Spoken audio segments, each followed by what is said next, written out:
ڈل سکتا نہیں۔ حضرات محترم، بڑی سنجیدگی کے ساتھ آپ نے دو تین اشعار کو سماعت کیا۔ میں سمجھتا ہوں کہ 20 سے 19 منٹ کے اندر انشاءاللہ اپنی تقریر ختم کرنا چاہوں گا۔ شروع کرنے سے قبل ہی میں بتا دوں اور چلتے چلاتے سے بھی اتنا سنتے چلیے کہ یہ دنیا فانی ہے۔ کیا مطلب؟ یہ دنیا فانی ہے اور اس دنیا کے اندر کوئی بھی انسان رہنے کے لیے نہیں آیا ہے۔ آیا ہے چچا؟ کوئی انسان اس دنیا کے اندر رہنے کے لیے نہیں آیا۔ جو آیا ہے وہ چلا جائے گا۔ جو آیا ہے کاشف بھائی وہ چلا جائے گا نا۔ اور کسی کو یہ پتہ نہیں کہ کون کب جائے گا۔ پتہ ہے کسی کو؟ ایک آدمی اتنا بڑا مجمع بیٹھا ہے، آپ میں سے کوئی آدمی بتا سکتے ہیں کہ ہم کب مریں گے؟ بتا سکتے ہیں؟ بتا سکتے جی؟ کون کب مرے گا کوئی نہیں بتا سکتا، لیکن یہ سب بتا سکتا ہے کہ باقی کوئی نہیں رہے گا۔ باقی کسی کو رہنا نہیں ہے۔ کون کب چلا جائے پتہ کسی کو نہیں ہے۔ باقی کسی کو نہیں رہنا ہے اس دنیا میں۔ کون کب چلا جائے پتہ کسی کو نہیں ہے۔ اب آئیے ایک حدیث پاک سناؤ آپ کو۔ آپ صلی اللہ علیہ وسلم نے ارشاد فرمایا کہ جو جس حالت میں اس دنیا کو چھوڑے گا، جو جس حالت میں اس دنیا سے جائے گا، قیامت کے دن اسی حالت میں اٹھایا جائے گا۔ کہیے سبحان اللہ۔ بولا کرو بھائی۔ جو جس حالت میں اس دنیا سے جائے گا، جو جس حالت میں اس دنیا سے جائے گا، قیامت کے دن اسی حالت میں اٹھایا جائے گا۔ بڑا خوش نصیب ہے وہ انسان، بہت ہی قابل مبارکباد کے لائق ہے وہ انسان جو اس حالت کے اندر اللہ کے حوالے ہو جائے کہ اللہ تعالیٰ اس سے راضی ہو جائے، اللہ تعالیٰ اس سے خوش ہو جائے۔ اس دنیا کے اندر آپ بھی ہیں، ہم بھی، اور سارے لوگ ہیں، سب اپنی مرضی کے مطابق زندگی گزارتا ہے، لیکن کتنا خوش نصیب ہے وہ آدمی جس کی موت اس حالت کے اندر آئے کہ وہ سجدہ کر رہا ہو، جس کی موت اس حالت کے اندر آئے کہ وہ سجدہ کر رہا ہو۔ ابھی آپ کے گاؤں میں عمارت شریعہ کی ایک ٹیم آئی تھی، وہی عمارت شریعہ کے بہت ہی خاص بلکہ رکن کہا جائے مولانا سہیل احمد ندوی، جو اللہ کے پیارے ہو گئے، UCC کے موقع کے اوپر عمارت شریعہ کی جو وقت گھوم رہی تھی آپ کو جگانے کے لیے، جھارکھنڈ کے اندر ہے، اس حالت کے اندر موت آئی ہے کہ وہ سجدہ کی حالت ہے۔ سبحان اللہ، سجدہ کی حالت کے اندر ہے۔ اللہ تعالیٰ ان کی مغفرت آمین۔ نہ ڈیوٹی کی جگہ پر عمارت شریعہ میں، نہ گھر پر بے یارو مددگار، ایسی جگہ جہاں نہ گھر ہے نہ در ہے، لیکن اللہ کے سپرد اس حالت کے اندر ہو رہے کہ سجدے میں ہے۔ میں نے ابھی آپ سے کہی ہے یہ بات کہ جو جس حالت کے اندر مرے گا اسی حالت میں اٹھایا جائے گا۔ جب سہیل ندوی رحمت اللہ علیہ اٹھیں گے قیامت کے دن وہ سجدہ کرتے ہوئے تھے، نہیں اٹھیں گے کیا؟ دیکھیں یاد رکھیے گا میری تقریر کو، میں تو یاد کرا کے آپ کو APJ عبد الکلام بچوں کو نصیحت کرتے ہوئے تقریر کرتے ہوئے میک پر ہی چلے گئے۔ ابھی میں نے ایک ویڈیو دیکھا کچھ روز پہلے، 10-15 روز یا مہینہ بھی ہو گیا ہوگا، لیکن دوبارہ پھر میں نے دیکھا کسی اسلامک ملک کے اندر امام صاحب جمعہ کا خطبہ دے رہے ہیں، امام صاحب جمعہ کا خطبہ دے رہے ہیں، اور یوں دیکھا کہ جیسے فرشتہ آ گیا میری موت کا، لڑکھڑا کر کے بیٹھ گئے اور اس طرح سے اپنی انگلی کو اشارہ کر کے کہہ رہے اشہد ان لا الہ الا اللہ، لا الہ الا اللہ، لا الہ الا اللہ۔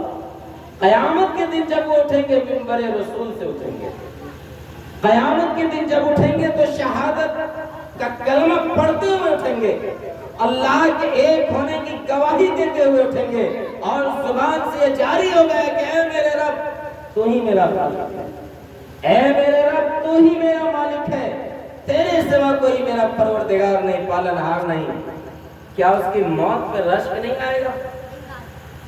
آئے گا نا بھائی؟ تو کوئی سجدہ کرتے ہوئے اٹھے، کوئی بچوں کو نصیحت کرتے ہوئے اٹھے، کوئی منبر رسول پر خطبہ دیتے ہوئے اٹھے، ہم اور آپ کیسے اٹھیے گا اس کی فکر کیجیے۔ مریے گا نا بھائی؟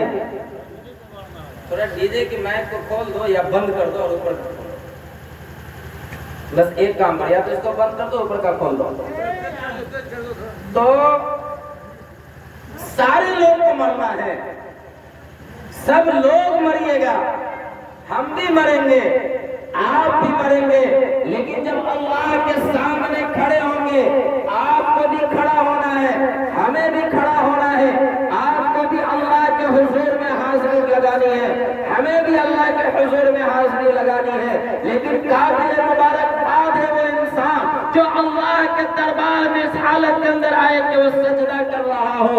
قابل مبارکباد ہے وہ انسان کہ وہ اس حالت کے اندر اللہ کے سامنے آئے کہ منبر رسول پہ کھڑے ہو کر کے خطبہ رسول پڑھ رہا ہو۔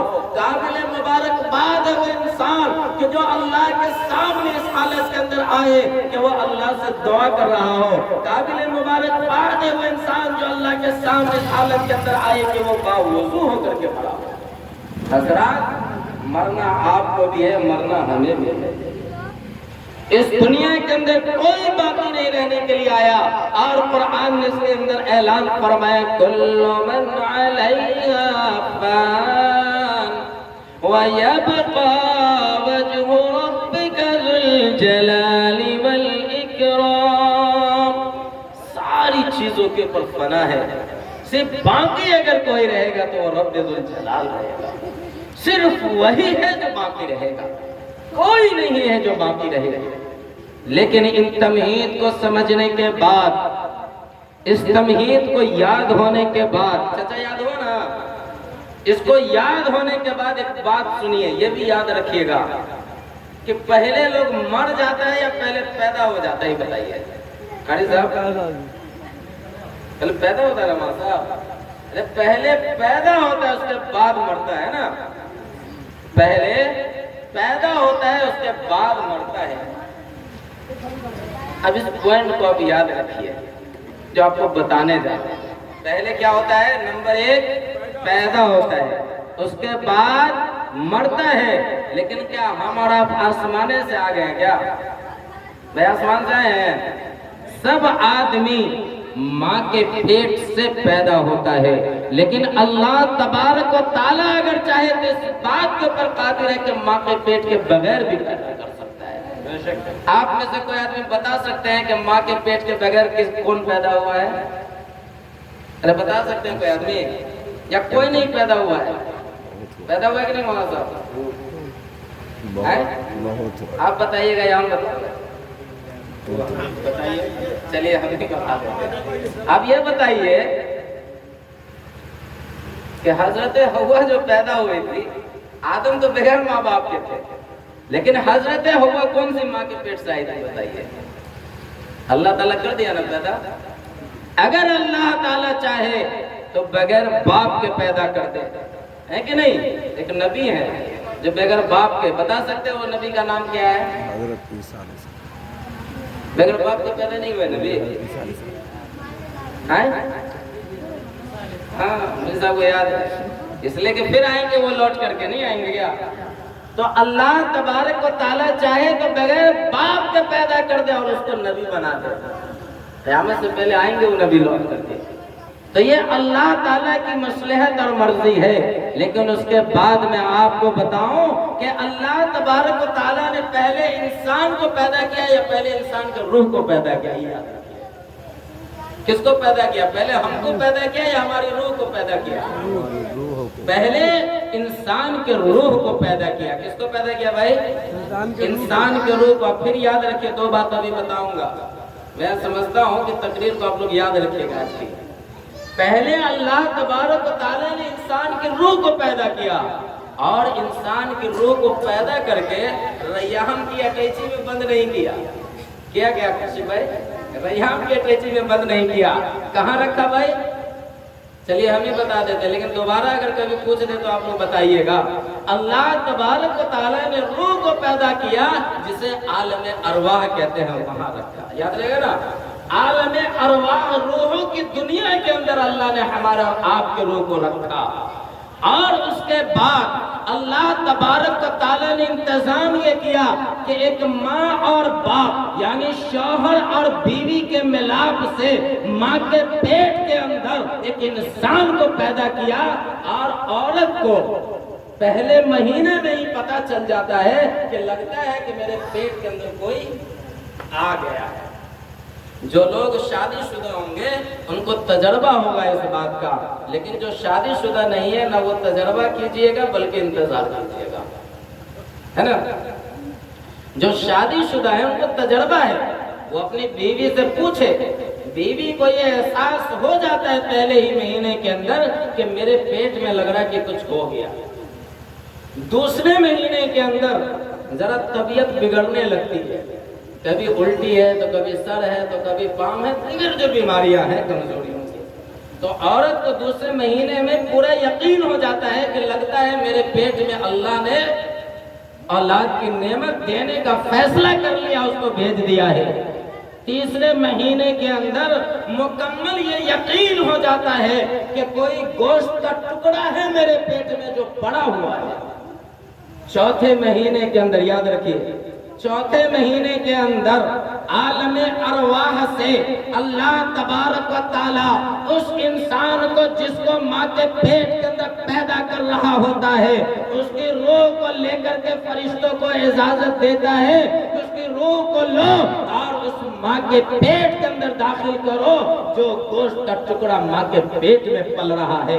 اب وہ چوتھے مہینے کے اندر روح کو جب ماں کے پیٹ میں بچوں کے اندر داخل کر دیا جاتا ہے تو ماں کو پورا یہ احساس ہو جاتا ہے کہ کبھی بچہ پیٹ کے دائیں چل رہا ہے، کبھی بچہ پیٹ کے بائیں چل رہا ہے، کبھی اوپر جا رہا ہے، کبھی نیچے آ رہا ہے۔ لیکن میرے بزرگوں، بتانا یہ ہے کہ ماں کے پیٹ کے اندر جو انسان پل رہا ہے، اللہ تبارک و تعالیٰ نے اس کی روح کو اس کے جسم سے پہلے ہی پیدا کر کے عالم ارواح کے اندر رکھ دیا تھا، رکھ دیا تھا اور اب جسم کے اندر اس کے روح کو داخل کیا گیا، اور جو مقدر اللہ نے بنا رکھی ہے کہ 8 مہینے میں 9 مہینے میں، اکثر 9 مہینے کا مسئلہ ہے کہ 9 مہینے کے بعد وہ بچہ صحیح سلامتی ماں کے پیٹ سے پیدا ہو جاتا ہے۔